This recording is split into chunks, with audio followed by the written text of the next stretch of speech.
Bennett, do you want to start us off with our privatization?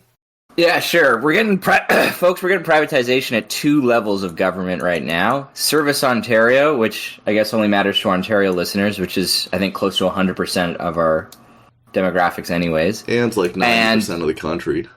Yeah, and then at the federal level, Canada Post is once again trying to sell off one of its subsidiaries, SCI Group. So we'll start with the federal level. So Canada Post operates at a loss and has for many years now. $290 million loss in the third quarter of 2023 alone, as its cost of operations rose by $26 million. And they're trying to cut these losses by selling off their third-party logistics subsidiary, SCI, which doesn't just do warehousing for Canada Post, but also a bunch of other companies. They introduced SCI actually as an alternate revenue stream years ago, but it's been not profitable, so they're looking to sell it now. They're selling it to Metro Logistics Group, which is not the same as Metro the grocery store. It just happens to be called Metro. And yeah, Canada Post will continue to use SCI Group's services. They just will no longer own it. Well, say it with me. Public services do not need to make a profit.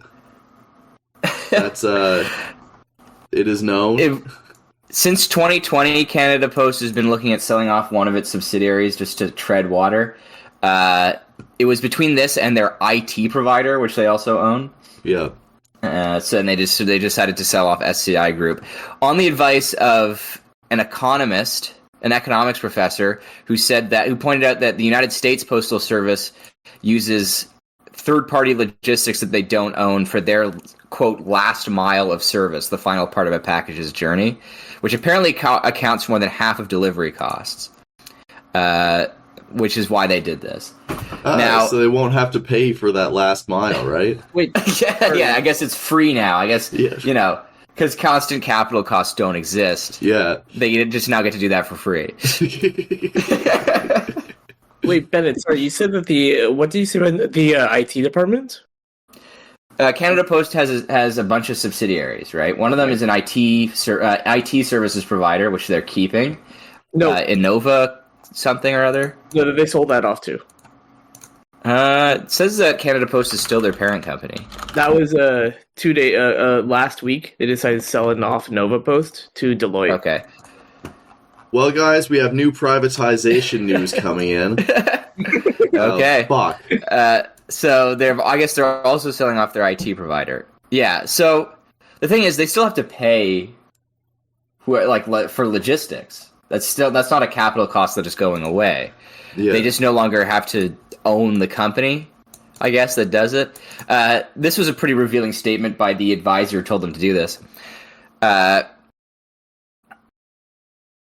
You cannot be the unionized company that treats its employees well, that's got a large geographic scope, that has a social responsibility as a public company or a crown corporation to ensure accessibility to everybody, and be the company that is going to offer the lowest price, she said. Yeah, so... Wait until this economist hears about planning. Yeah, so good luck to the good folks at the SCI Group working in the warehouse, because it looks like you're going to get union busted and fired. Yeah. You're going to get treated poorly, prices are going to go up. Well, maybe that's part of the problem, though. Maybe the price should have been higher to help preserve Canada Post. Yeah, the fact that they were losing money on this means that they were selling it for too cheap. Yeah, all around a disaster. Classic, but we can't organize things for the public good posting. And you really think people can just have nice things in the modern day? Fuck no. The neoliberal state continues to whittle itself away and fade. But what can you do about it? Meanwhile, at the provincial level, Doug Ford has decided to close an indeterminate number of Service Ontario branches and reopen them in Staples. The Ontario government is going to pay Staples to build these kiosks.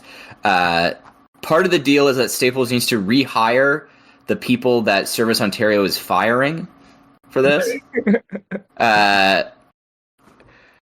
But Staples has tacked on their own job requirements. A job opening for a regional services manager for Service Ontario, posted online by Staples Canada, states that the candidate chosen for the position will have to influence the monetization of Service Ontario traffic, quote, and that the employee will be asked to, quote, drive sales and profit results. Oh, fucking help me. What? Is Service Ontario not just supposed to be like the minimum system to just actually get something done? Like, it ain't great. I'm not going to sit there and be like, oh yeah, there are no lines, this is perfect, this is optimal and everything. But, like, I figured the point of Service Ontario was that it just had nothing else to it. You just did your shit and got out, and it was slow because it was understaffed. So yeah, well, what's funny is that there will not be an increase in staffing because they're closing Service Ontario's to open them in Staples. Yeah, but those Service Ontario employees will now have to do advertising and marketing for Staples as well.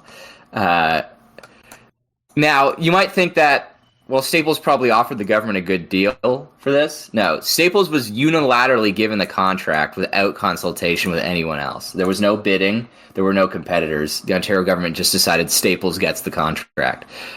Which has caused quite a stink with the opposition parties. The Ontario Green Party and the NDP are demanding to know why Staples was chosen over any other options. But the Ontario government just has shrugged and said, you know, it is how it is. Well, Doug was probably buying a fucking pencil sharpener or some shit. It was just like, wait, guys, I've got an idea. For what it's worth, the good folks in London and Keswick will actually have their kiosk because there's no Staples in the area. It'll be gone to Walmart instead. Oh, finally some praxis. God damn. So, but will they have to do? Will they have to drive sales for Walmart as well as part of their job? Almost certainly. Now, since the Ontario government is paying for these kiosks to be built in Staples, the Green Party has complained Ontario taxpayers shouldn't be subsidizing sales and marketing efforts for a big box store, especially for a company owned by a U.S. Parent. It's just wrong. Yeah. Yes. That's it. I can already see the fucking TikToks of just like, here's how I help my customers find a good laptop as a Service Ontario employee. Have you guys been seeing that shit where people are literally just like going into random stores and then just helping customers as if they work there? What? I have seen those. Yeah, those are crazy. Like someone will just go to Target and work there for free and not even be part of the staff. Yeah. We're gonna start getting like government mandated that's what we're getting here. Do they call themselves like consultants or something like that? Retail consultants?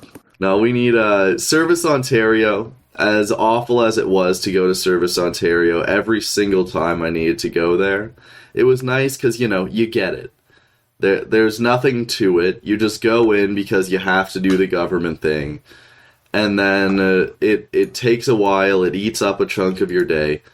This is going to get worse now, almost guaranteed. So they project that this will save $1 million total, but you will have to now hear Service Ontario staff try to get you to buy like a glue gun as well while you're there. Wait, sorry, Ontario-wide, this will save $1 million per year. So that's like... This is not. That's literally like a margin of error. Yeah. That's like less than $1 per taxpayer, and we all now get the inferior service of a private corporation trying to sell us things at the same time. Yeah, it's about 8 cents per person. I would pay that. Like, yeah, they're just adding ads to Service Ontario. They're adding ads to Service Ontario, folks, and they Staples. Now, this isn't just a corruption thing where, you know, Staples probably just bribed Doug Ford or something. No. The Ontario government also says if this works in Staples, it'll expand to include Canadian Tire, IDA Pharmacy, and Home Hardware. But if it works in Staples, then doesn't that mean they don't need more locations? Well, Staples are everywhere. They need competition and stuff, and there's not a Staples everywhere. Right. Oh my god. Government internal competition. Guys, do not look up Sears. That having a government service with internal markets might be one of the worst ideas in history. Wait, sure, Spencer. It's not even. Listen, it gets worse. All right.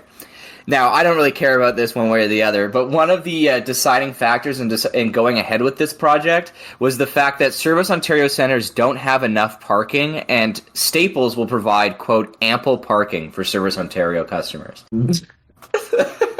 So are those places just going to close down? Like, they're just gone?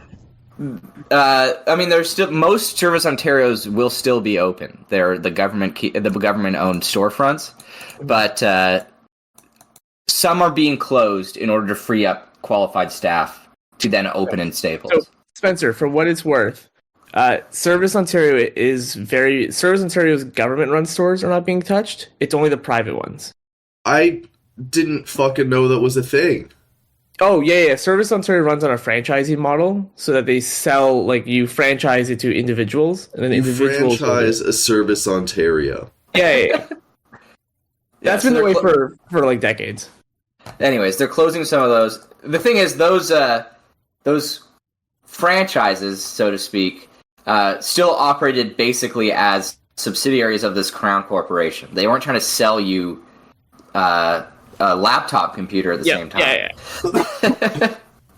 That's fucking insane, man. I'm learning so much here, and I hate almost all of it. Frankly, if anything, these Staples kiosks are incentivized to have slower service because it makes people walk around the fucking Staples. Yeah, exactly. Yeah. Whereas a Service Ontario franchise, even a private one, has an incentive to move people through as fast as possible. Yeah. Here, I also love the implication that Staples will have ample parking. That just means that Staples used to be bigger and they can't fill up their parking lots.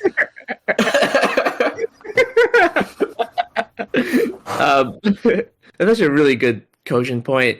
I just sent a link if you're interested, Spencer, on how to own a Service Ontario center. And from for what it's worth, I found about an article from around 10 years ago that 2/3 of Service Ontario locations are privatized. Okay, so I'm just a fucking idiot. Which isn't that's not unexpected, but this is just, though, not a lateral move from privatized to privatized. It's a lateral move from like a private entity subordinate to the government to just a completely independent private company headquartered in a foreign country providing a government service. Yeah.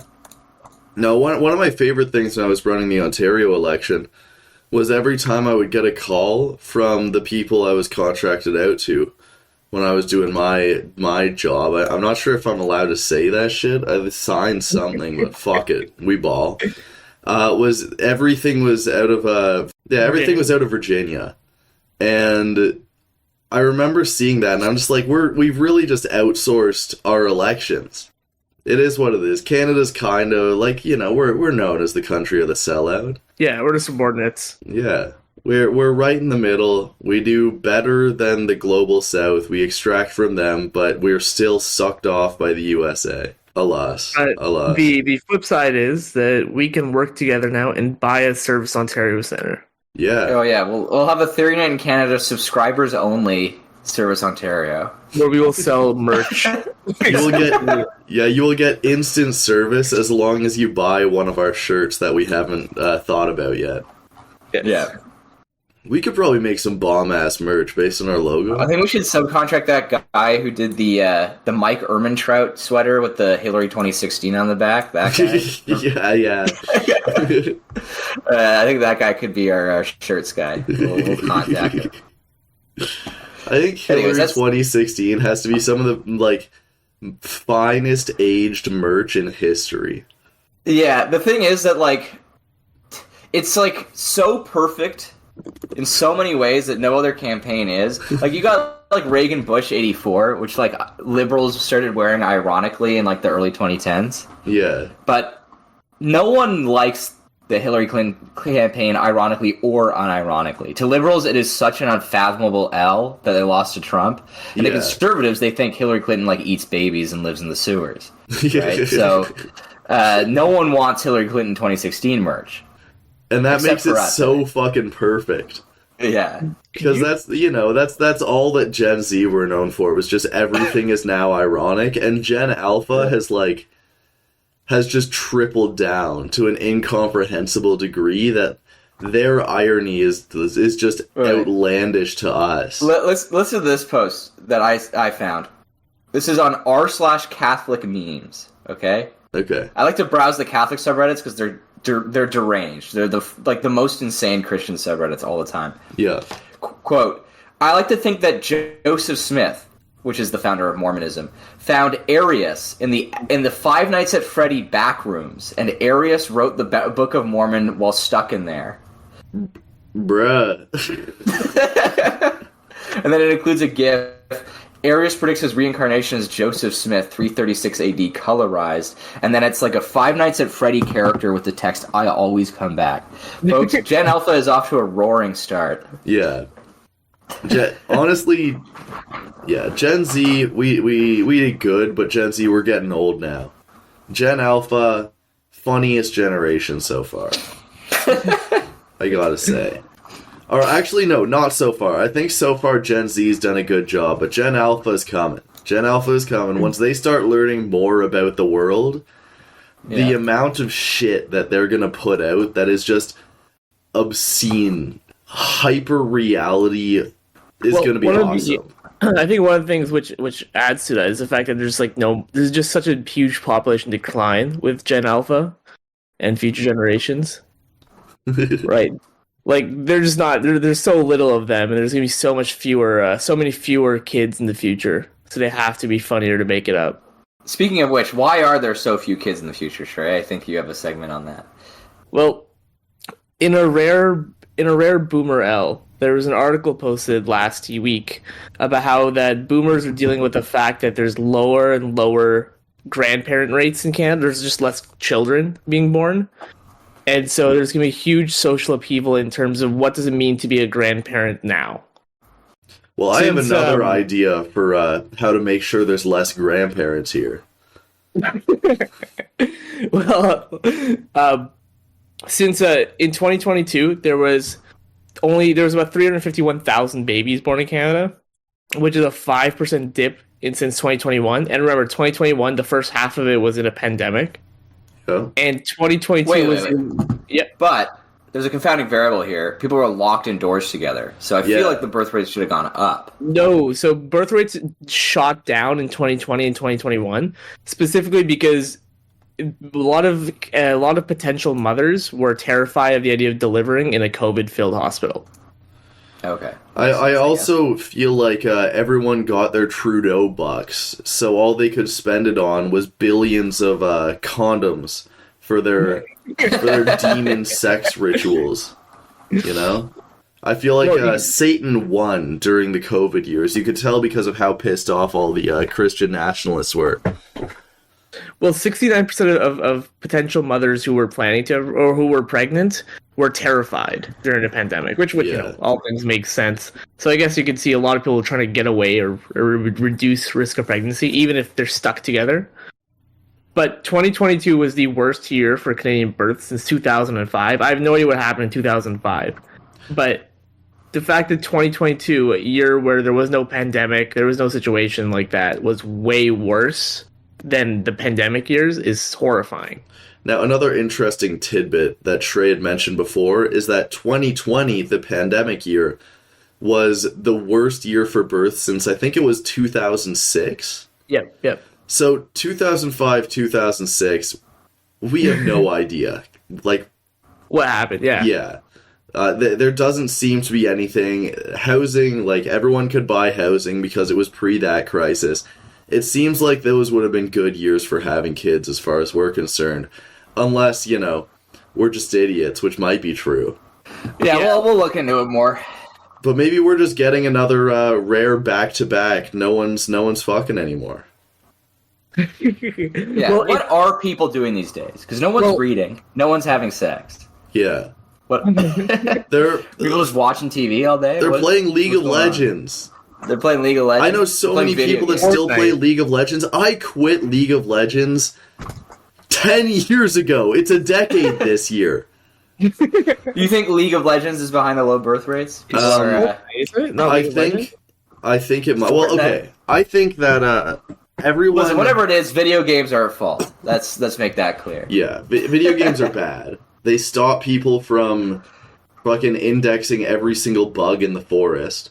Exactly. Because you just end up doing Factorio pipelines if you're autistic instead. But yeah. I think one of the big things is that I think Gen Alpha is cursed.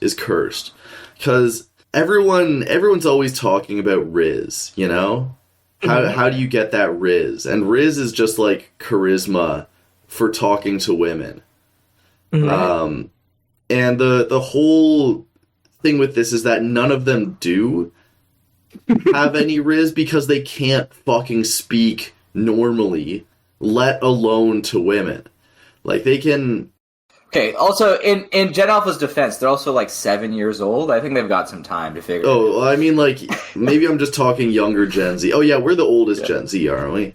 We're, like, in between Gen Z and Millennial. Yeah. So I think we're all solidly on the side of Gen Z. I guess I'm talking younger like Gen Z 1997. Right now. For a second, I was just thinking of myself as Gen Z, and I was saying Gen Alpha as in people that are younger than me, which is a classic blunder.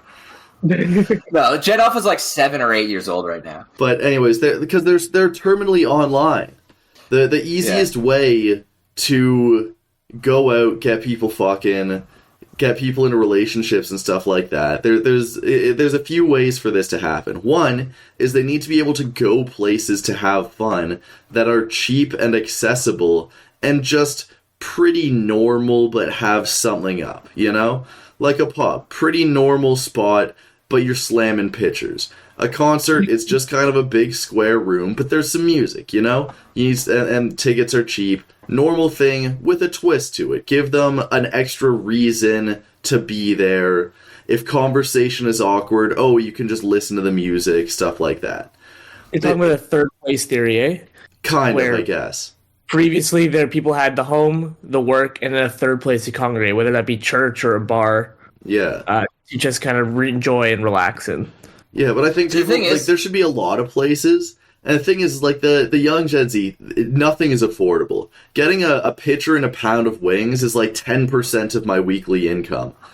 That's like almost housing levels of expense. In the old days, boomers, if they were religious, could go to church, and they still go to church, which I think is why boomers don't realize that the third space has died for many young people, because they still go to church and stuff. They still go to, like, lawn bowling club, right?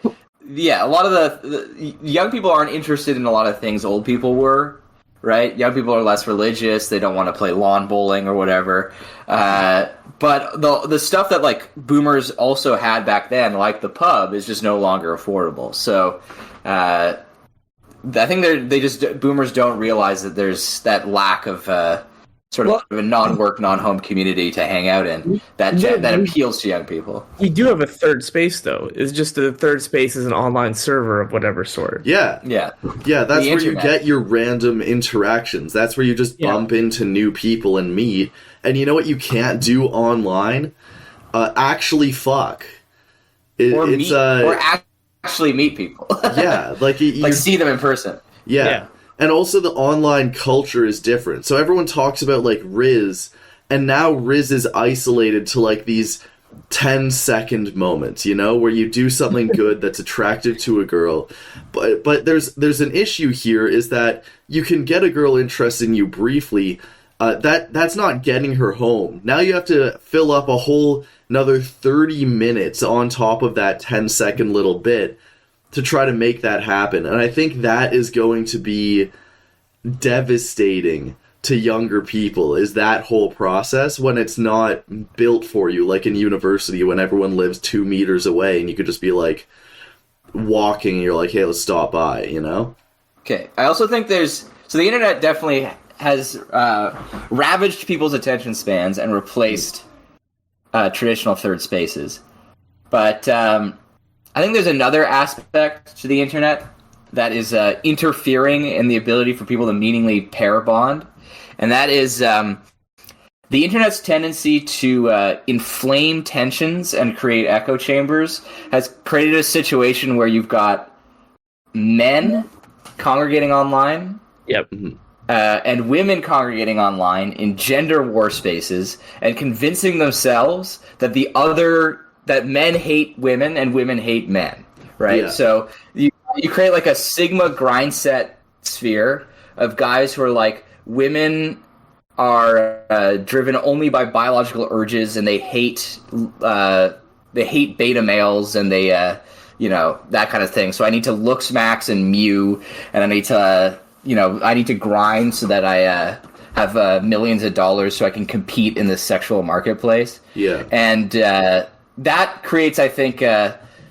bad headspace that certainly interferes with those people, not just when they're interacting online, but when they're interacting with other people of the opposite gender in real life. Yeah. Now, I thought you were going to go a very different way than this, which is a way that, interestingly enough, I was planning on going for another thing that I think is harming things. To what extent, heavy cause for debate, but porn. I think you can either go out and try to meet someone, or, the old days you would just imagine shit. Everyone was probably just unbearably horny trying to get out there and fuck. But now, if you're at all horny, you have instant access to literally more nudity, more sex, more anything that you could ever fucking imagine. And it's right there. So do you want to go out, have to deal with like an awkward social situation where you can very easily and most likely fail, or do you just want to like chill in bed for 10 minutes and get the job done?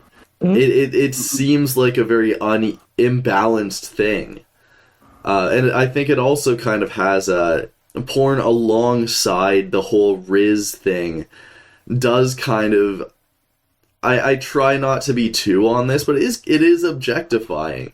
Women are an objective to be conquered exclusively. So, it's either socially cultured or sexually cultured, which I don't think is a particular change, because I think that was always there. Yeah. But like, at least maybe it's just because I'm a guy and I see one side of the content, but it is very one-sided. So there is definitely a factor of young men online see women as unattainable and like not even worth attaining, in a sense. Yeah. Like, why would they want to be with women if women are the way they perceive them to be? And then, and even if they like were worth attaining, they're not something you could even achieve because you're not a looks maxed 6'3" giga chat or whatever. Yeah. So they just escape into pornography and similar material. Yeah.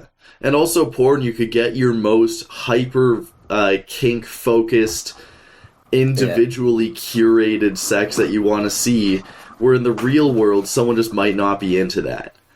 And well, there is a new law that's being proposed in Canada, where they're looking to add an age verification for every single adult website. Yeah. Mm-hmm. And you have to provide some kind of age verification, not simply that I am 18, click, but like some actual ID you have to provide to confirm you're above the age of 18. That's Kino. It better be tied to a social credit score.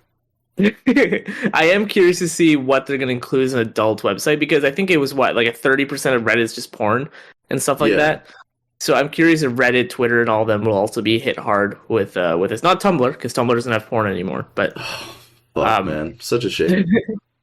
But Reddit, Twitter, all these public websites, which are used for other things, I'm sure they'll be caught as well in this. Yeah.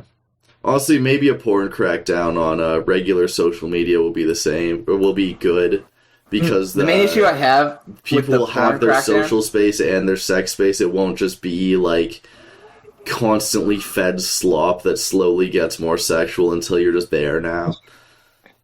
Fair enough, yeah.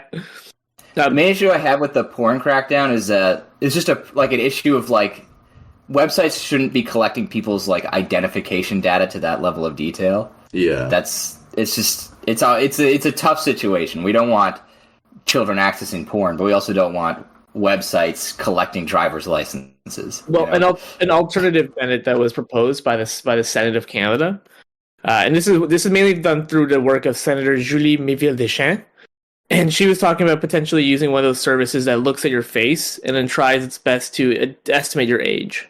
Interesting. I feel like that would have a lot of false positives and false negatives, though. Which I guess doesn't really matter that much. Yeah, if you just have a baby face, or forever you can never watch. Shout out to like half of university girls who would just not ever be able to watch. Well, not half, but like you guys have seen more than enough girls at university who just look like they're 17 until they're like 25. They would all get ruined by that. Ruined? No, they just wouldn't be able to watch as much porn. That's not like the biggest hardship in existence. No, well, maybe that will push more young folks to having children. Yeah, maybe instead of watching porn, they'll go outside and try to make their own. Beyond the social fact that people are just pairing off less, there's a much more pressing issue, which I think is the fact that the economy has been perpetually bad for like 15 straight years. Yeah. And because of climate pessimism, everyone thinks the world is going to end in the next few decades. So why would you have children in that environment? Yeah. So I think you and I talked about this a while back, and I know that we had the conversation as a group in a previous podcast episode. But yeah, I mean, the economy's been bad. It's not a new thing. Every generation has something bad. The 1980s recession, the 2000 recession, the 1990s recession, etc. But the extreme fear that the future is going to end when we're hitting our senior age is probably something that's really impacting a lot of people. And like, what's the point of having a child if the child's going to die when they're like 20? Yeah, I've got a good combo for myself where I have a potential weak gene pool that might curse. If a grandchild is unlucky, they might just get cursed. So that's one reason for me. But I know climate anxiety also kind of played a part of it. Guys, humanity is not going to end in 50 years. Yes, the world is not ending. Climate change will definitely be bad. Don't misunderstand us. Climate change will not be good, especially not for the majority of people. But the human race will continue to exist, and not the most uncomfortably.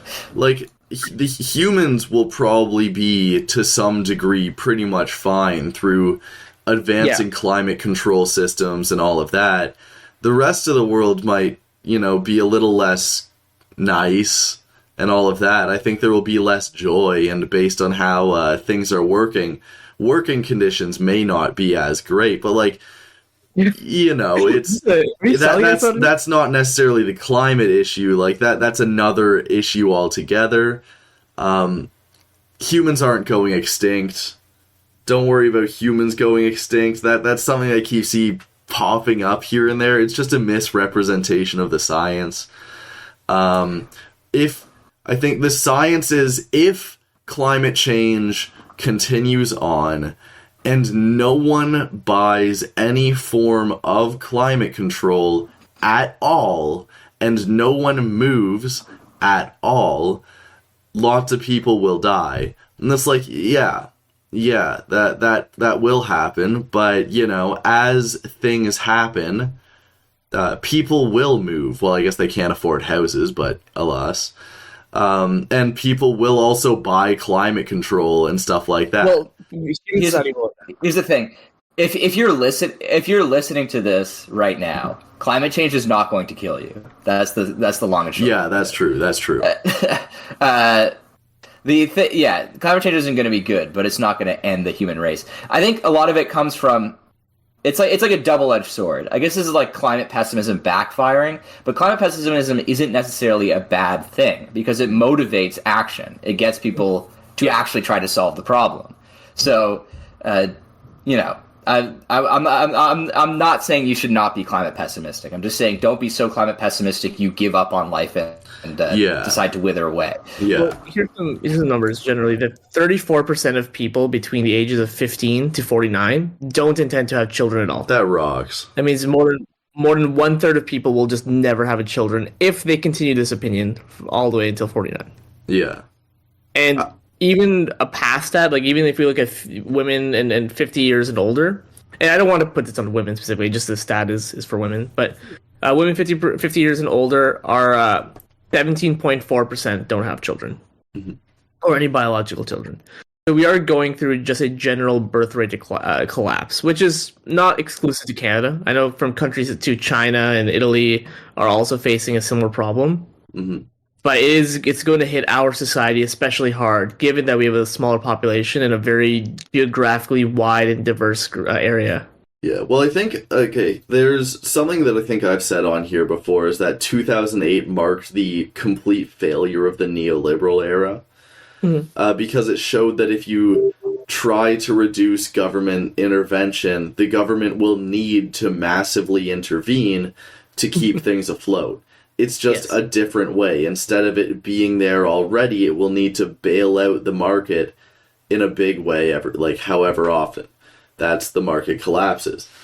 Yeah, since 2008, I think people may not necessarily recognize it, but I think there has been a shift in perception of how the economy is going, where instead of people thinking like, oh, the economy will bounce back and we'll have some more crashes, but things will come back and things will generally go up, people now see kind of the good periods as waiting for the next market crash. And then they see kind of market crashes as a near perpetual state, because they happen often enough that it's always pretty fresh in the mind. And the good periods, there is, I think, technically on paper a bounce back in terms of GDP and all of that, but people's lives aren't feeling much better, I don't think. When you go to a pub and you get a pitcher and a pound of wings and it's 10% of your paycheck, you're not feeling good. It's not good. Jamie, pull up that GDP per capita chart for Canada versus the US. You know the one. The person they interviewed on this article was a boomer who was explaining how kind of sad she was that she didn't have grandchildren. And when asked about this, she responded with, "Well, people were having kids in the Great Depression as well." Yeah. Right, but in the Great Depression, people didn't think the world would imminently end in the year 1960. And even I think I've expounded this in person before, but there was definitely an attitude amongst boomers that the world was going to end imminently when they were growing up. But there wasn't a date that it would happen. Yeah. It was sort of like something that could happen. There might be a nuclear war and we could all die. And during certain periods of the Cold War, that certainly seemed like a real possibility, even though it didn't shake out that way. I think that created a very different psychic damage to the boomers than climate anxiety creates for millennials and Gen Z. Because for millennials and Gen Z, there's basically like this unbreachable wall on the horizon where it's like in the year 2050 the climate apocalypse will befall the world or whatever.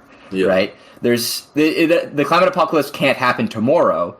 It is just in progress and will reach its apex in 2050. Whereas for boomers, they could live a more, I think it created sort of a psychic damage on them where they just kind of only care about themselves in a way. Like, they don't necessarily care about the future because the future was imminently going to be destroyed. Whereas Gen Z and millennials know that at some point they will have to live through climate change. It's not a probability, it's like a 100% certainty. I think Pitbull is a good stand-in for the boomer thing whenever he goes something to the lines of, "I can't promise tomorrow, but I'll promise tonight." Yeah, exactly. That's kind of the boomer thing right there. Is like, oh, if the world could end at any moment, let's have a good time now. And all the millennials and Zoomers and all of that are like, if the world will end at this point, we need to try to fix it at all costs. And that is something that we might as well creates give anxiety. Up, you know? Yeah, or we may as well give up. And that is an anxiety-inducing thing as opposed to an anxiety-freeing apocalypse event. Yeah. So the difference is boomers had like a 0.0001% chance of the world ending every day. Yeah. Whereas Zoomers see the end of the world as 100% certainty at this date, basically. Yeah. The last thing I want to touch upon this was the cultural aspect, which I briefly mentioned before. How more and more grandparents are starting to come to terms with the fact they'll never have grandchildren, or more and more boomers are having to with never going to be grandparents. It's created a weird cultural thing where now there's been a lot written and talked about the child-free lifestyle. It's not something I really want to go into. Yeah. I just never thought of it from the other side, where a lot of seniors are getting a bit worried and freaking out, where they're feeling quite a bit of FOMO, seeing their friends have grandchildren, but they don't. Yeah. And then the other side of it as well is a lot of, especially newcomers and immigrants, are like, wow, we struggled all of our lives coming to this country, and now our lineages are just going to die instantly. Yeah, that's pretty funny, I gotta say. The immigrant situation makes more sense. I was gonna say for people who have just, like, been here for all their lives, like, oh, you're not gonna have children? Man, shut up. Go and find a community where you can, like, help out with the kids in another way, you know? The person they interviewed here said that her parents are Holocaust survivors. Yeah. So she's like, well, they survived the Holocaust, but the family's not going to survive this. Yeah. And they're getting over it. Maybe with her kids who refuse to have children are basically setting up play dates with other people's children and making them like substitute grandchildren. Remember, guys, if you're not having grandkids, you're the real victim of the Holocaust. I don't think that was the point. But all around an interesting situation. I think we know why. I'm hesitant to blame the boomers. I think that would be the impulse of many people upon hearing the boomers complain about this. Mm-hmm. The median boomer income, I think you guys were talking about it in the pre-show, is like $50K or something? Yeah, the highest median income of any age range. So like the age range of 20 to 30, 30 to 40, 40 to 50, 50 to 60. The highest median income of any one of those ranges is $55,000 a year. Yeah. Boomers aren't all earning like six figures and having multiple boats or whatever. It's blaming a generation for something like this is it's just inappropriate. Like, boomers reacted to their material conditions rationally, basically. They did what anyone else would have done in their position. If you had been born in 1946, you would have done the exact same thing. Yeah, you would have grown up with the same influences and the same culture around similar people, and you would have ended up in around the same spot. Yeah, you would and be I think as well, if you were born then. There is a culture of selfishness that I think we touched upon, but they were also kind of told that, like, they were the generation that really hit that market thing. And they were told, oh, if you act rationally and in your self-interest, the whole system thrives and everyone does better. How does that encourage them to act? As rationally as seems reasonable and in their self-interest. That's what you are supposed to do. That is what you are told to do. So, you know, if that's the ideology of your generation as a whole, like, you don't think being selfish is a bad thing, and you don't realize that you're being selfish, because even if you are, whatever. It doesn't matter if you're selfish if there's like a huge accumulation of resources. Yeah. Like, there's such a massive amount to go around, it doesn't matter. Yeah.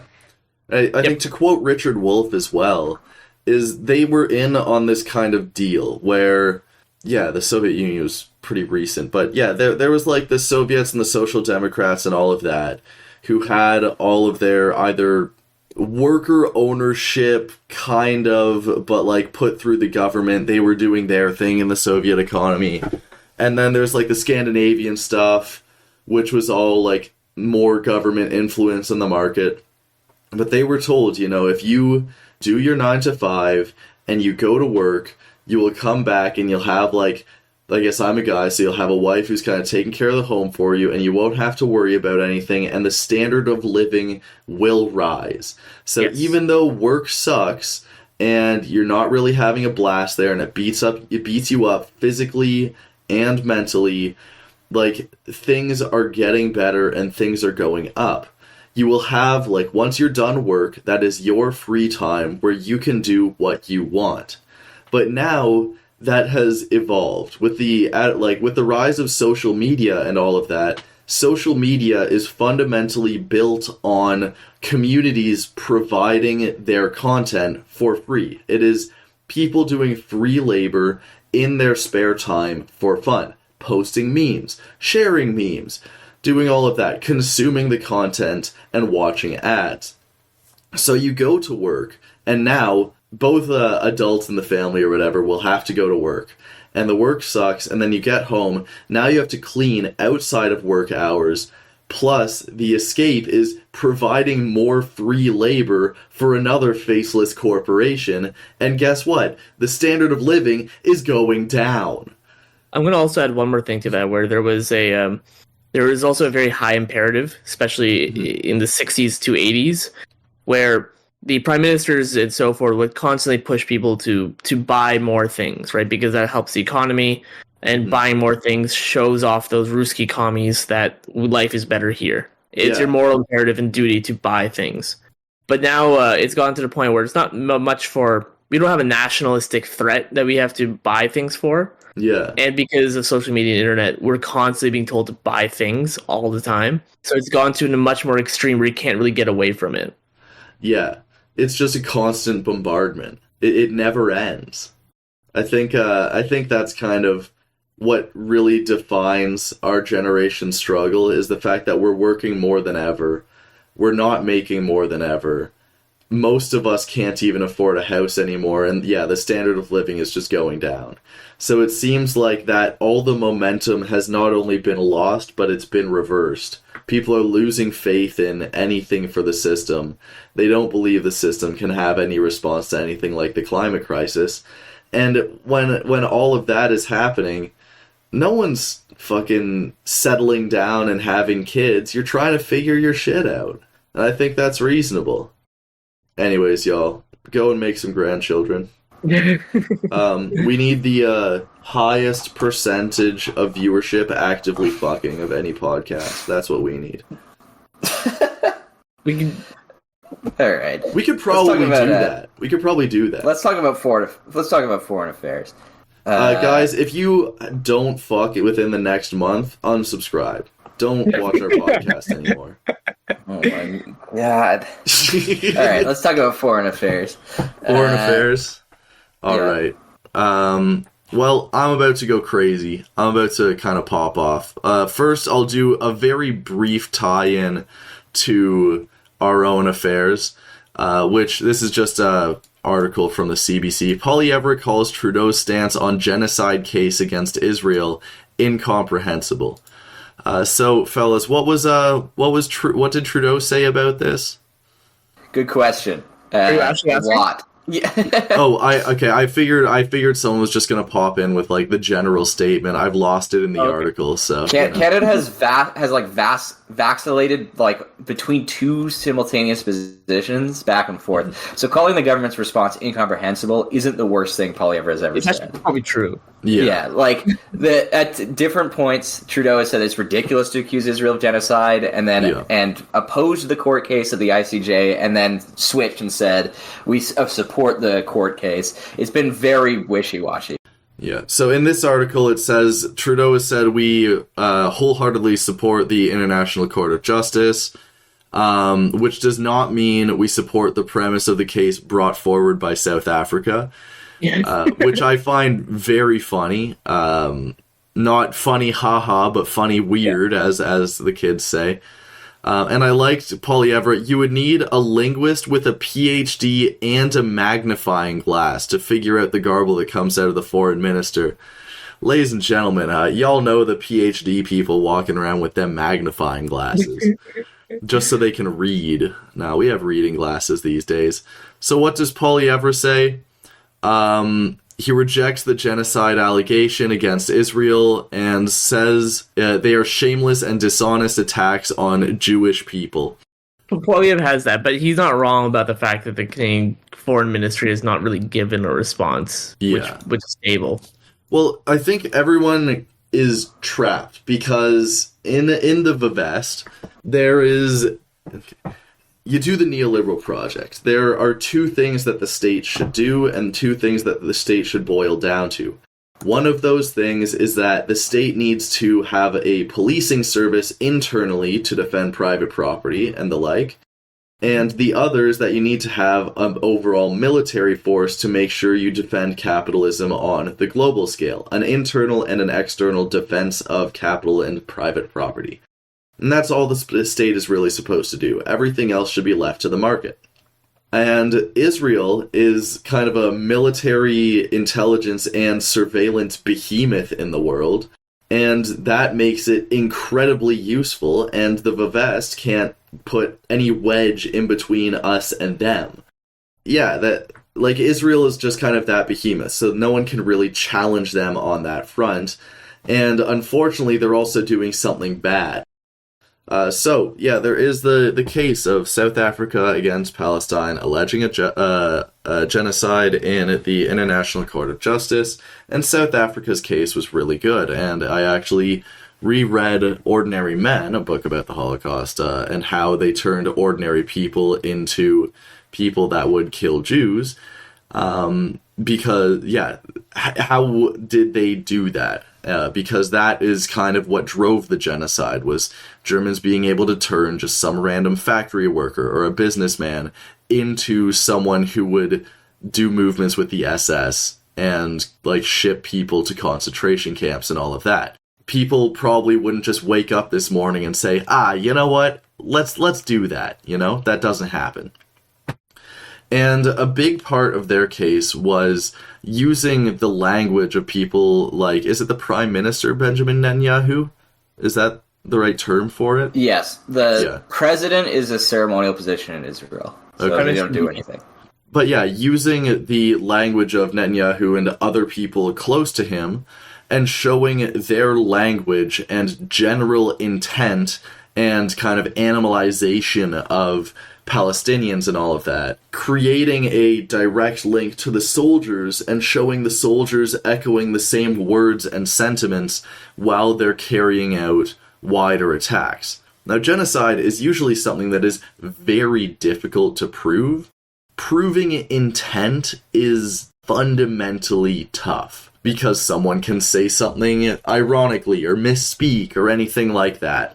But they said, South Africa said this was kind of absurd because usually you need to find a bunch of secret documents, go undercover, get camera footage that they don't know is being recorded, and all of that. And that did happen, and that they got Netanyahu to say that they wanted to exterminate all Palestinians on camera when he thought he wasn't being recorded. He did this in an interview where he was being recorded and then just said, turn the camera off, and then just started fucking spitting. So he's just pretty much saying it at the drop of a hat to fucking anyone. But also they showed that you can have the officials on Twitter saying something, and then later you'll get TikToks of soldiers saying the same thing while carrying out action. So the line is all on social media, posted to the public for free, just because they can't stop themselves. Now, this was covered in terms of mainstream media, or at least live streamed TV and all of that, approximately nowhere. But you know what was everywhere on TV streamed live? Israel's defense, day 2. This was bad. Most of it was saying how actually Hamas was the state carrying out a genocide, but Israel has denied Palestine the designation of a state. Like, they can't be put in the International Court of Justice, because if they're not a state, they're not a recognized government. So that would be a whole different process. So anyways, when they popped off about, they said Hamas, I think, twice a minute or something for the entire duration of the thing. And Hamas is just not part of this. There was a terror attack, but you don't respond to a terror attack with genocide. That doesn't make things any better for you. At one point they said this can't be a genocide because there was no top-down order to kill all the Palestinians. And I found this one profoundly funny isn't the right word, but I'm just going to run with it because that's how I just use my words. That one was wild because you know who else didn't issue a top-down order to exterminate a politician? Hitler. Little known tidbit there. Like, he signed the T4 bill for the extermination of people with disabilities, but when it came to the extermination of Jews and the Jewish population, a lot of this was done more indirectly. Yeah, sure. Right. A lot of the Holocaust was bottom up as much as it was top down. Like that, people in the SS and the Einsatzgruppen and like camp commandants and stuff often just went ahead with brutal extermination campaigns without even being asked to. They just did it, just out of like a deeply passionate hatred for. I thought a lot of it was Hitler saying that you have to, like, you know, the Jews need to be killed or need to be removed. This was Himmler. Himmler did say that, but that only happened in, like, the last year and a half or so, when he realized that since he hated Jews so much and wanted them exterminated, them being in work camps in terrible conditions wasn't achieving that goal. But, as Bennett was saying, like, it was as much bottom up as it was top down, where they would filter a lot of Jews towards work camps and stuff like that.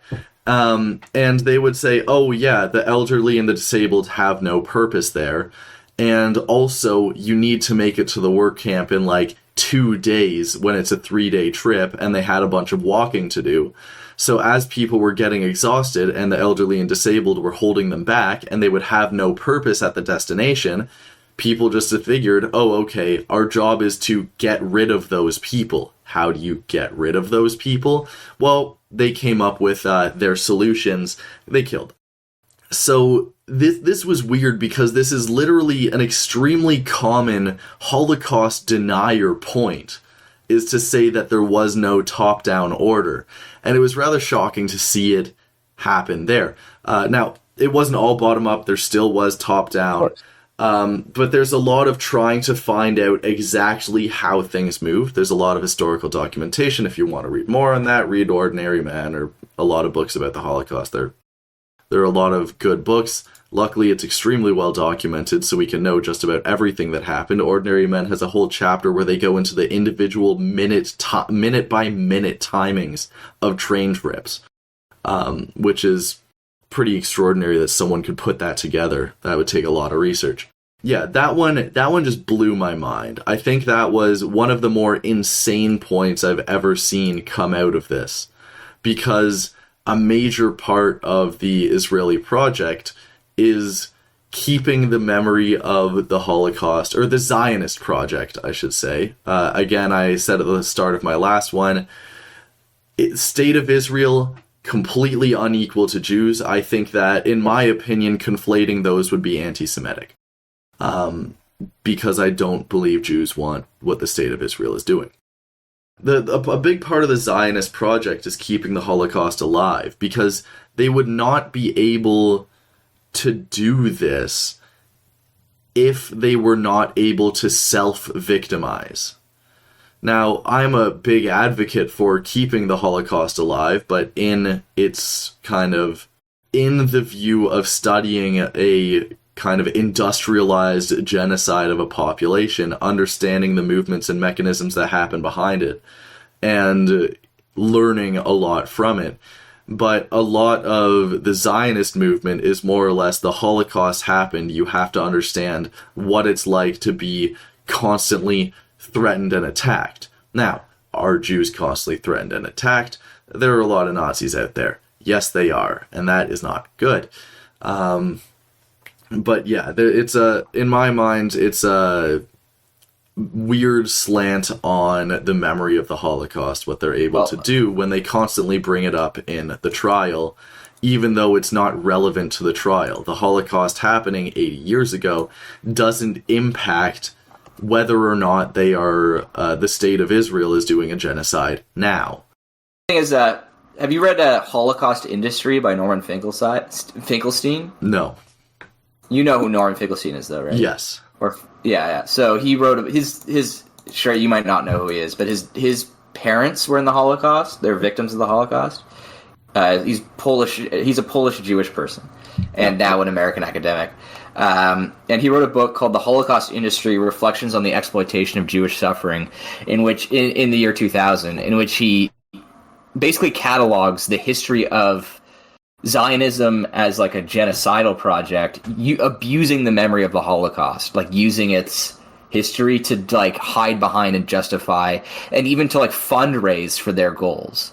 And the book also goes over how like this corruption of the Holocaust memory is like has deeply damaged Jewish culture all around the world, not just in Israel.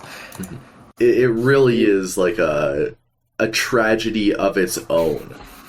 How bad, like how much they can bastardize the kind of history and memory of the Holocaust for their own goals. Now, actually, I'm just gonna skip the Houthis. Oh wait, here's a great stat. Here's a great stat from Holocaust Industry. In 1999, the New York Times had 273 stories mentioning the Holocaust, and 32 stories mentioning anything in Africa. Holy fuck! Fuck yeah. Anything in Africa? Yeah, 32 entries for the entire continent of Africa. Wow. Right. That's nothing. That's not even one a week. Yeah. No, there's a good chance that some of those are just like mundane things, like an election or something. Yeah. Probably almost all of them, really. Yeah, Spencer, if you're interested in how the Holocaust's memory is like abused to the ends of justifying Zionist like excesses, Norman Finkelstein's The Holocaust Industry is like the authoritative source on this. I'll give that a read, actually. That sounds like something I'm very interested in, needless to say. Based on what people have heard me spit on here, just about all of the West has come out immediately saying that they back Israel in this before Israel even said anything, which shows how much they really respect courts on the global scale. A lot of courts on the global scale came out of things like the Holocaust and saying worldwide we need to figure out how to prevent a lot of stuff like this. I don't know if the ICJ did in particular, but a lot did. And it is kind of strange that we're so distant from that mentally that even before it starts, so many countries have just gone boldface saying they support Israel. And what I find also extremely strange is that leaders of countries and world leaders are going out and instantly saying they back Israel. But what happens to them if the courts find Israel guilty of genocide? Like, if I was a world leader, I figure I would not want to expose my name to that downside. Because if they are found guilty now, Poilievre is always going to be known as someone who has, backed that genocide. I feel like you're assuming that they'll acknowledge they made a mistake instead of just doubling down and saying, "Oh, the ICJ is anti-Semitic now." That's true. That's true. I think that's the exact logic that convinced the Canadian government to accept the ICJ ruling. Where now they said that they'll accept whatever ruling the ICJ is. Yeah. But you're right. It was a very premature when half the countries, without even listening to the case, said, "Yep, Israel's right." Yeah. It's just they've completely disregarded their own mechanisms that they designed and built to try to make the world a better place. It's especially crazy because if you look at polling in throughout the Western world, except the United States, public support has swung against Israel for the first time in a long time. They fucked up their means testing. Yeah, but the governments of Europe and Canada and Australia still swung hard for Israel, even though the population is this is wrong. What is going on? Yeah. They won't. Yeah, it was very premature. The Canadian government is right now at war with itself. The Liberal Party is very split between the Palestinian and Israeli side. I think it was a couple of weeks ago where a bunch of MPs, mainly conservatives, but I think there's also a few liberals who went to Israel to understand the Israeli part in this war. Mm-hmm. And then last week, a bunch of NDP and Liberal MPs went to Palestine, to the West Bank, to understand the West Bank part of this war. Mm-hmm. And these people both get to choose if they want to go. So you can see how the commonalities, the Liberals, were in both sides of this. Yeah.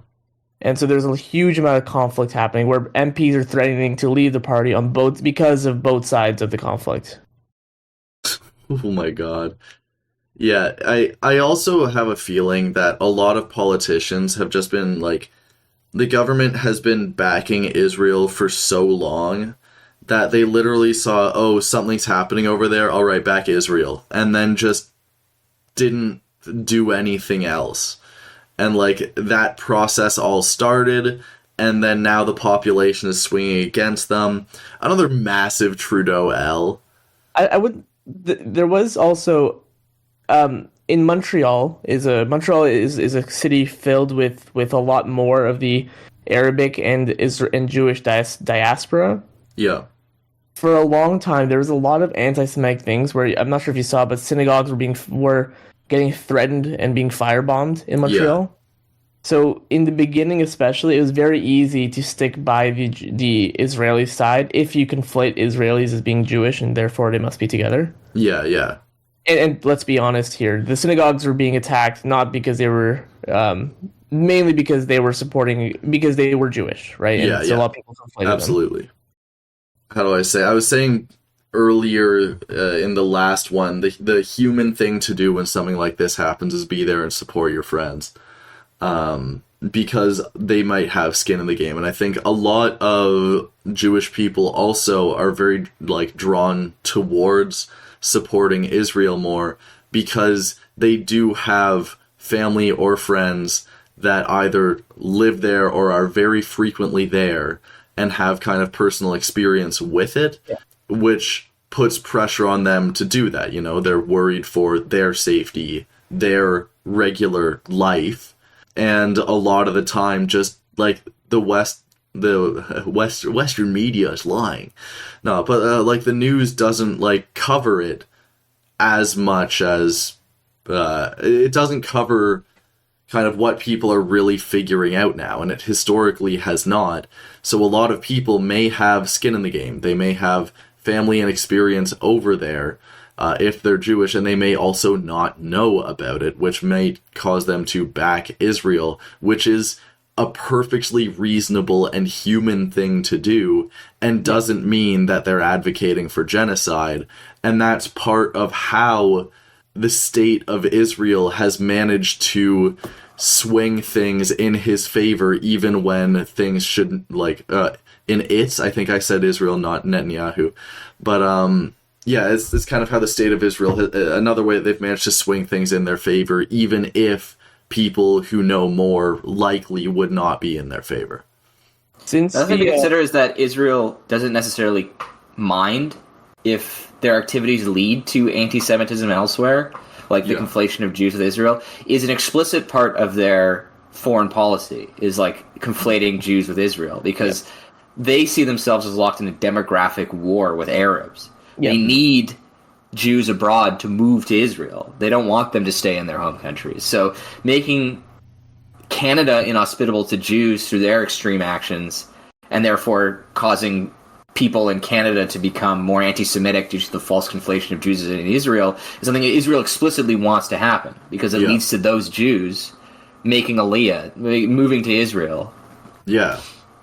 Looking at the country, I'm not actually the most upset with the Trudeau response in general. The overall foreign policy since around the 90s of Canada shifted significantly. So, I mean, before the 90s, foreign policy in Canada was very much on a moral level and moral belief. In the 90s, under Chrétien, it switched to becoming more of whatever can calm down internal divisions, we will do. Yeah. That's why we didn't go into Iraq, not because we thought that Iraqi girls don't need protection, or that we need to go, or that we didn't go because there was actually no weapons of mass destruction. There was no thinking like that. The reason we didn't go into Iraq was because it'll inflame internal divisions unnecessarily. And you can see that with this. We're taking this kind of weird response because it's the belief that if we take this incomprehensible response, internal divisions will be inflamed the least. I think you should just say, let the courts do what the courts do. That seems most reasonable to me. And chances are, you have a solid shot that the courts are just going to back the Western interest anyways. If you don't back the courts, you're just going to inflame this belief that international organizations don't matter. Yeah. And when global institutions have already had their reputation and trust battered over the last couple of decades, I don't think that's a good idea of just coming out straight up saying, oh, this country's right, without even listening to the case. Yeah, it's extremely bold, is how I would put it lightly. Okay. Now, some countries have decided not to wait for the court case or endorse either side. Some have decided to take more direct action in terms of impacting global shipping lanes. Yeah, so Yemen sits at a very crucial confluence in global shipping. So until the 19th century, or until the 20th century, I guess, shipping had to go around the Cape of Good Hope in South Africa, right? But then the British and French dug the Suez Canal, I guess with Egyptian labor, but they dug the Suez Canal, and now ships can go through there, massively cutting down time to ship stuff from Asia to Europe or Asia to North America and stuff like that. But in order to get through the Suez Canal, you have to pass the Cape of East Africa, and you need to pass Yemen. They control entrance from the south to the Red Sea and to the Persian Gulf, or not the Persian Gulf, to the Indian Ocean from the north. So Yemen and I guess Somalia, if they really wanted to, and this is why Somali pirates were such a problem, could just ambush ships trying to get to the Suez Canal or from the Suez Canal in either direction. And the Yemen's Houthis, which are an organization in Yemen, not technically the Yemeni government, but they do control most of the country, have used the fact that they have this commanding position over the Red Sea to repeatedly attack shipping, to force a global response. Yeah. They more or less decided that they would go on the offensive against any ship that has, like, ships have partial ownership these days, so they could be like a quarter American, half something else. And they're just kind of going after any ship that has any Israeli ownership, which essentially means that if you are a captain of a ship and you are told to go through here with a ship that is partially owned by Israel, your life is now at risk, and chances are you're not going to want to do it. So it kind of forces people's hands. A lot of people have decided to go all the way around fucking Bennett, where hit me with geography again. Cape of Good Hope? Yeah. They decided to go all the way around there, which takes, I think, a week and a half more.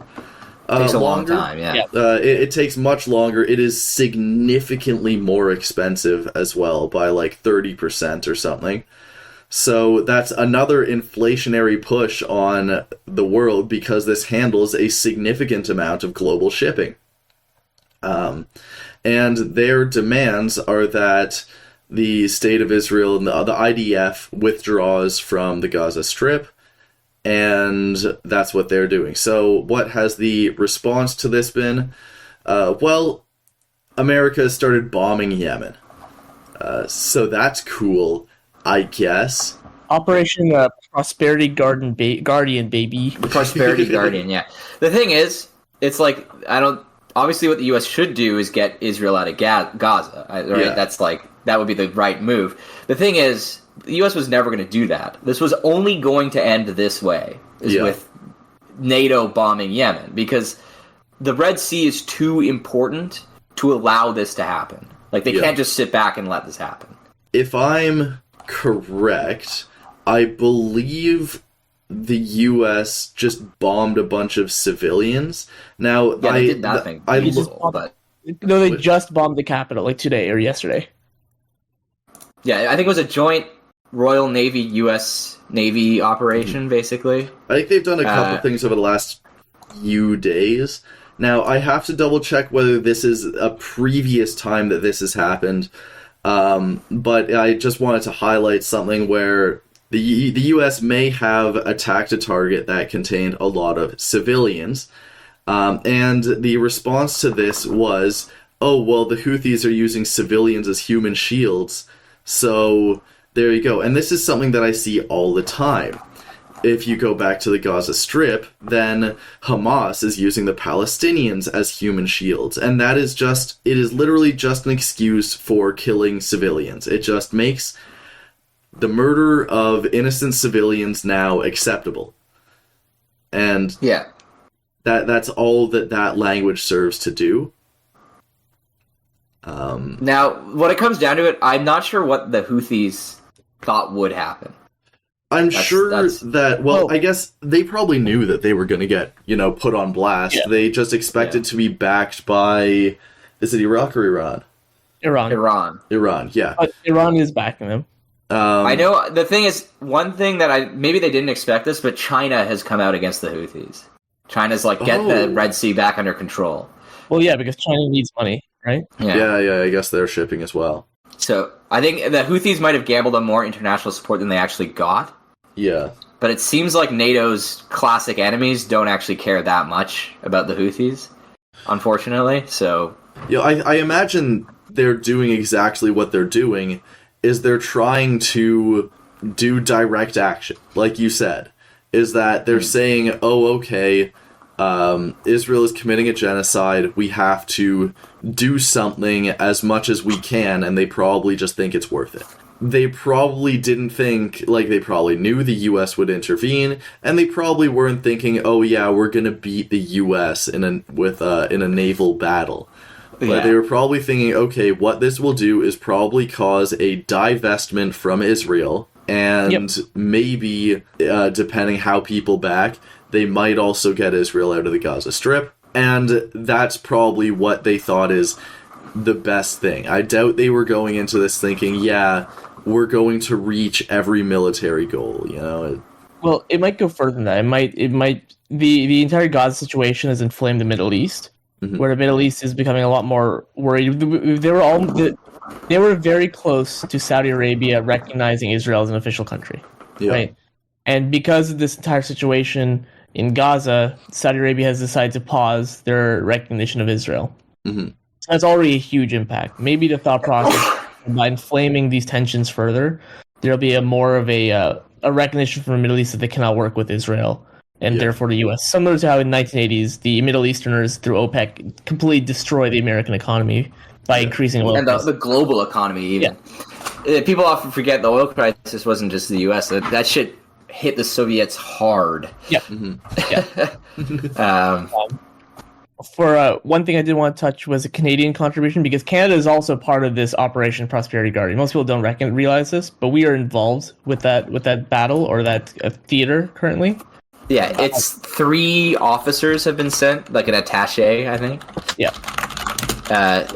But the thing is, it's like a NATO op, or like a NATO-aligned op, so the list of belligerents is like way more than are actually participating. Yeah. The anti-Houthi side includes officers and equipment and men from the US, the UK, Australia, Bahrain, Canada, Denmark, Greece, the Netherlands, Norway, Singapore, Sri Lanka, and the Seychelles. I don't know why we sent 3 people only. Maybe just be like, hey, we're there. Probably. Oh, did you hear about the U.S. actually has lost 2 men in the fighting? 2 Navy SEALs drowned. Damn. I think... wait, 2 Navy SEALs drowned? Don't they train them to not do that? Yes, in a very, I think Chapo Trap House said it was a very Three Stooges-esque death. It was something to do with one of them fell overboard and the other tried to go get them, and they both drowned. Oh my god, classic blunder. You are not stronger than water, guys. Just trust me on that. You will never be stronger than water. Yeah. That is really sad. 2 commandos were climbing a ladder to board a vessel when one was knocked into the sea and the second jumped in to try to help the other. Yeah, it wasn't even the Houthis killed 2 Navy SEALs. 2 Navy SEALs just died comically. Well, no, they were boarding another ship. I guess that's them boarding. Yeah. But, well, thinking of losing men, I believe this morning has been particularly devastating for Israel as well. And this is, I guess, how I'll wrap up this whole kind of Middle Eastern thing, is that Israel has said it's going in there to stop Hamas, and they have achieved none of their goals. I think in saying that they were blowing up a Hamas headquarters, they blew up a university that they'd already taken over that had no notable equipment in it. So they're just blowing up cultural things, like cultural monuments, so that if things do return to some state of normal, the Palestinians are still completely fucked. And it is, like, doing that is to make sure that there can be no return to regular life. What you're supposed to do if there is, like, a war and you blow up a ton of civilian shit is you're supposed to be responsible for part of a rebuild. But they are making sure that that cannot happen, which is a strong point, again, for there being a genocide in the Gaza Strip. Israel is losing way more men than expected, and these numbers potentially don't include people who were seriously injured and then died later, but I haven't verified that. It's not going good for them. As well as the more they continue on with their action, the more people will be inclined to join someone fighting for a resistance against them. This is why Netanyahu has said that Hamas is an asset to them. Hamas, in fighting back, allows them to claim that they are fighting a war instead of just doing an ethnic cleansing. Yeah, I think it's Israel has publicly acknowledged that Hamas, they set them up like to replace the PLO and stuff. Yeah, so I don't think it's very controversial to say that. Yeah, it's a tough situation. I guess good luck, particularly to the Palestinians. I don't really care about the Israeli army's luck, but stay safe. Yeah. Another quick quote from Ordinary Men. Israel says, we told civilians to evacuate, but they are trapped. One of the big parts of the Holocaust was they would tell, people would go and tell Jews, trying to be good, that ghettos were going to be cleared soon. If you are telling a trapped population to evacuate, they are trapped. It does nothing. Let alone when Palestinians are escaping along routes that they were told to escape through, they still get bombed. Where do they go? How can they escape? Well, I think this is the last thing we'll say on this topic, but did you hear about the crazy proposal to build an artificial island in the Mediterranean to herd Palestinians onto? I have not heard about this. Yeah, look that up. Right. We won't discuss it now, but they're just throwing out the most insane shit. Well, Spencer, have you seen the proposal to just send the Palestinians to Canada? Oh, I've heard they're sending their proposal to send them all over the place. Well, we need more immigrants, man. We need more immigrants to keep the wages low. So, speaking of keeping wages low, should we talk about the Milei speech or call the episode here? I think we're at an hour 45 minutes. If you guys have time, I'm willing to keep going. Yeah, the Milei gave a speech to the WEF, the World Economic Forum, and I was enjoying in the trenches, the YouTube comment section, everyone saying he's so bold to say all of this right to their faces. The socialist WEF is probably shaking in their fucking boots right now. Guys, a libertarian speaking to the WEF, they have never been less intimidated. Ever. They're so chilling. They're probably falling asleep. They've heard this 10 trillion times from all their friends. Unless they're just, like, getting horny because they get off to this stuff. But I'll just read a couple quotes from this brilliant speech from Milei. One, quote, "You might say it's ridiculous to say that the West has fallen to socialism, but that only works if you use the traditional economic definition of socialism where the state owns the means of production." Now, there's a few things that are doing some work here. One is the state owns the means of production. I'm pretty sure what socialists say is workers seize the means of production. Yeah. When like central planning, like Marxists, I guess is the best word for it. When Marxists say, like the state should own the means of production, they mean like a workers' state, like a state in the sense of the proletariat controls the state, and thus the proletariat indirectly owns industry. They don't mean like the bourgeois state owns industry. Yeah. That's not. And also, that would not be socialism. That would traditionally be communism, as in the USSR and such. Socialism is much more similar to capitalism, just without private ownership. It would be worker ownership of businesses, would be like market socialism. That's debatable. We won't get into socialism. Like there's more to that. There's a lot of different definitions of socialism, lots of different flavors of socialism, but by traditional definitions, the most generous case for socialism would be like very heavy welfare states, and even like there's no real notable definition of socialism where the state owns the means of production is what that means. His definition of socialism isn't when the state does a lot, it's when the state does anything at all. Yeah. And the thing is, it's like the WEF, they would love for the state to do nothing. That's like their long-term goal, basically. It's just a neoliberal club. They just hang out and discuss neoliberalism. Yeah, I think in general the WEF, though, is smart enough to know that if you get rid of the state, you get rid of capitalism. So I think that they recognize that the state is the only thing that was, like, holding their general order on top. So I think they do back the state to some degree. But yeah, I'm kind of starting to fall in love with Milei a little bit. He says, to all here, do not be intimidated by those that live off the state. And Milei, I can guarantee you, no one at the World Economic Forum is. Absolutely no one. It's almost like sad to see libertarians do stuff like this. It's like, you won. Like, ever since 1970... you won, all right? Like, why are you still complaining? Yeah.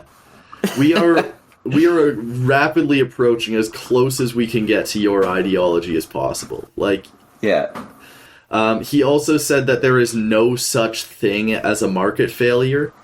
If the market has failed, it's because the government is involved at some step of the process. I particularly like this one because it fails to recognize that markets are a planned institution.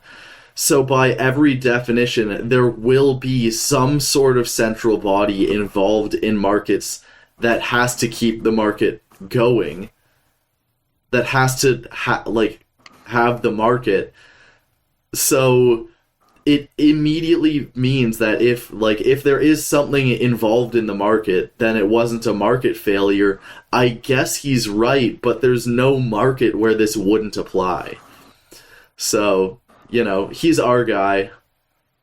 We love Milei. Listen, all I'm saying is he hates liberals. Yep. Okay. He wants the state to wither away. Yep. And he hates money. Oh. Wait a second. So he's a communist. Yes, Comrade Milei. Welcome to the revolution. That's all I gotta say on yes, sir. I think that's where we'll leave this week's episode. Yeah, we're glad to have Milei on our side, and everybody. As Paulie Everest says, have a coffee, you need some, it's wakey time. Exactly. This has been a morning recording, so good morning to you guys, and good morning to our hosts. I don't think I ever said that at the start of this. Alright, well... thanks for listening, everyone. Bye. Bye.